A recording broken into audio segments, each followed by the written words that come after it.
Good evening students.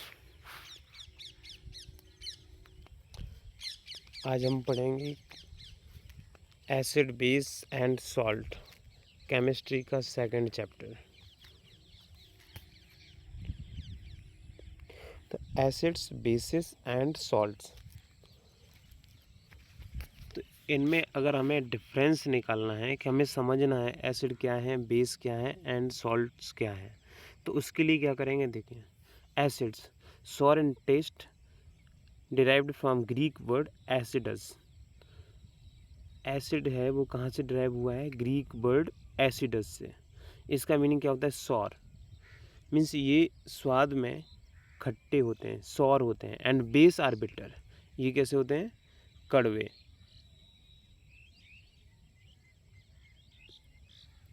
Changes blue litmus to red, अगर इसमें litmus paper से हम चेक करते हैं तो एसिड्स हैं वो ब्लू लिटमस पेपर को रेड कर देते हैं। इसी के अपोजिट जो बेसिस होते हैं वो रेड को ब्लू कर देते हैं। Example hydrochloric acid and base का एग्जाम्पल देखें तो NaOH, सोडियम हाइड्रोक्साइड।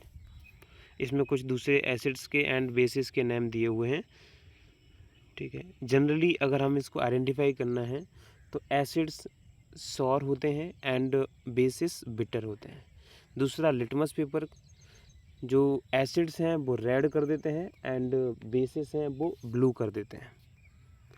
तो एसिड बेस इंडिकेटर्स, तो natural indicators like litmus, turmeric, red cabbage leaves and colored petals from flowers like hydrangea, petunia and geranium can show acidity or alkalinity.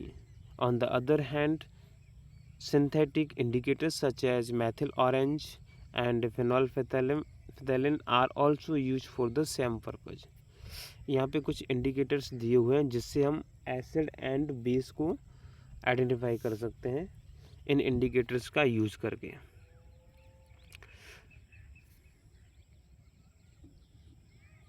Red litmus solution, acid में उसका colour वैसा का वैसा ही रहता है and base में blue हो जाता है। Blue litmus solution, acid red हो जाता है और बेस में नो चेंज, ब्लू का ब्लू ही रहेगा। फिनोल्फिथैलिन में एसिड है वो उसका जैसा का तैसा ही कलर रहता है एंड बेस पिंक कलर का हो जाता है। एंड मैथिल ऑरेंज सॉल्यूशन में एसिड रेड कलर के हो जाते हैं एंड बेस येलो कलर के।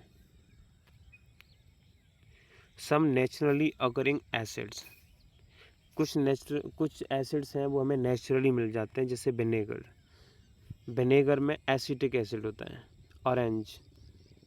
ऑरेंज में सिट्रिक एसिड होता है। Lemon contain citric acid. Tamarind contain tartaric acid. Tomato oxalic acid. Sour milk lactic acid and nettle stings, उसमें मैथेनोइक एसिड होता है। तो ये कुछ एसिड्स हैं जो हमें नेचुरली मिल जाते हैं।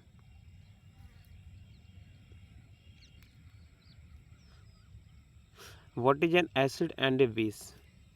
एसिड एंड बेस एग्जैक्टली होते क्या हैं? Ionizable and non ionizable compound. तो देखिए, an ionizable compound when in water और molten form break down into ions almost completely. Example includes NaCl, HCl, KOH and others. In contrast, a non-ionizable compound does not separate into ions when dissolved in water or in its molten state. Example of such compounds are glucose and acetone.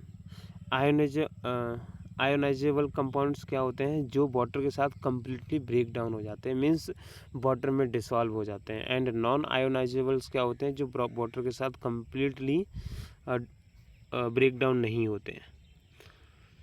तो ionisable के example दिए हुए हैं NaCl, HCl, KOH, मतलब ये completely water में dissolve हो जाएंगे।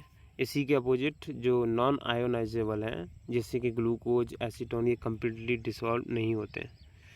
Acids and bases, An acid is a substance that contains hydrogen and can denote a proton, hydrogen ion, to another substance. On the other hand, a base is a molecule or ion capable of accepting a hydrogen ion from an acid.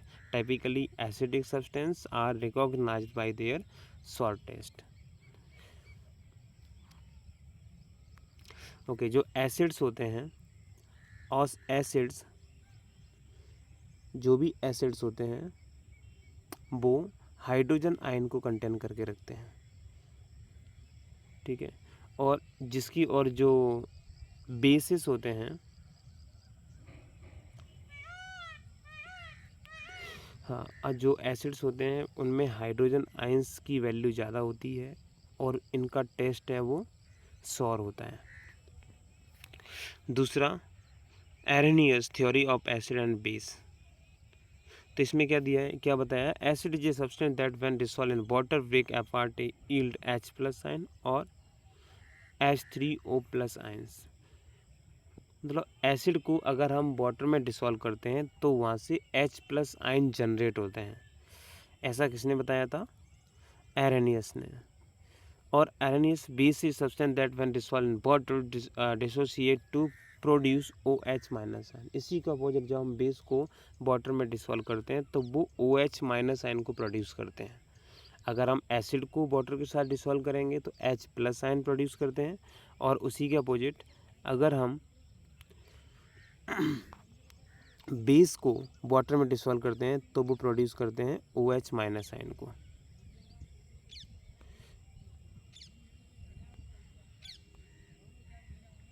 Okay,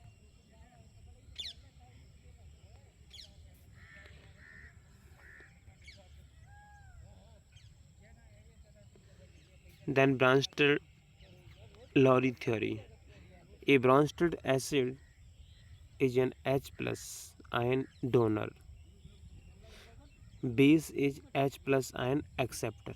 जो दूसरे chemist हुए उन्होंने बताया, जो ब्राउनस्टेड थे, कि acid जो हैं वो H+ आयन को डोनेट करते हैं, मींस H+ आयन प्रोड्यूस करेंगे, एंड जो बेस होते हैं वो H+ आयन को एक्सेप्ट करते हैं।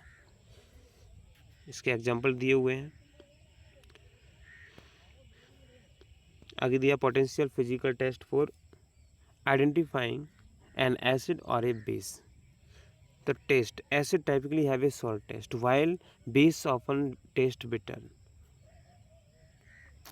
एसिड जो होते हैं वो टेस्ट में सॉर होते हैं, एंड जो बेस होते हैं वो टेस्ट में बिटर।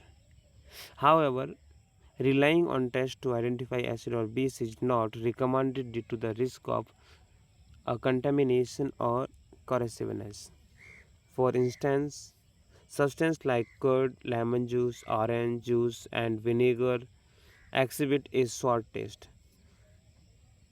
यहाँ पे curd, lemon juice and orange juice, vinegar, ये सब इनका टेस्ट है वो सॉर दिया हुआ है। इनका टेस्ट सॉर होता है, मीन्स ये सारे के सारे एसिड हैं। On the other hand, baking soda despite having a somewhat sour taste service as an example of the base. It is essential for use proper testing method rather than relying on test alone. अब कुछ ऐसे भी होते हैं जिनको हम सिर्फ test से आइडेंटिफाई नहीं कर सकते। फॉर एग्जांपल, बेसिंग सोडा जो है उसका टेस्ट सॉर होता है वाइल ये एक बेस है। ओके, यहाँ से आगे हम पढ़ेंगे नेक्स्ट वीडियो में। तो अभी के लिए थैंक यू।